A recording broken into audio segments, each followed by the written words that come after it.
Welcome back to Arkansas, where I'm still working on reading all the books. I read Red Phoenix. This was a story about a Second Korean War. It has a picture of a battleship, but it talked more about air combat than sea combat, really. The North invaded the South. It didn't work out too well for them. They got driven back again. And the war only lasted about 6 to 8 months before it was over in this story. But it turned out to be a good story once it got going after the first 200 pages or so. I went ahead and finished reading the Arkansas Sportsman magazine from September of 1983, mostly about deer hunting because it was a fall issue, but also had some bass fishing and 2 articles on dove hunting, 1 on squirrel dogs. It's interesting to see the hunting rigs for that year are published in this magazine.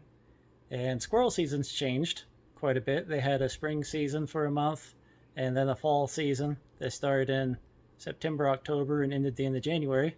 Now, our squirrel season goes all the way from May 15th through the end of February every year, and the limit's changed from 8 squirrels a day to 12. And the limit on deer has gone from 4 a year to 6. So, hunting has improved in Arkansas after 40 years. And I finished reading The Practical Prepper's Complete Guide to Disaster Preparedness. That's a mouthful of a title, written by Scott Hunt. So, it had some good information. Prepare your food, have water, have your shelter all set up, a way to cook all that food. Talk some about security and things like that.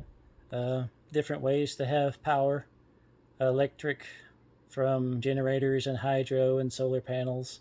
Different setups you can have. My sister found this book at a thrift shop in New Boston, Texas, and thought of me, apparently.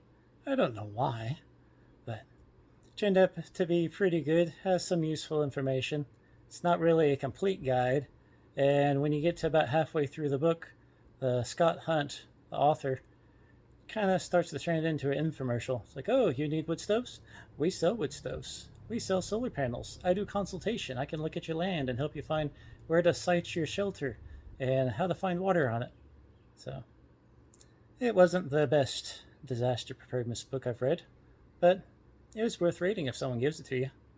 Thanks for watching Because Arkansas.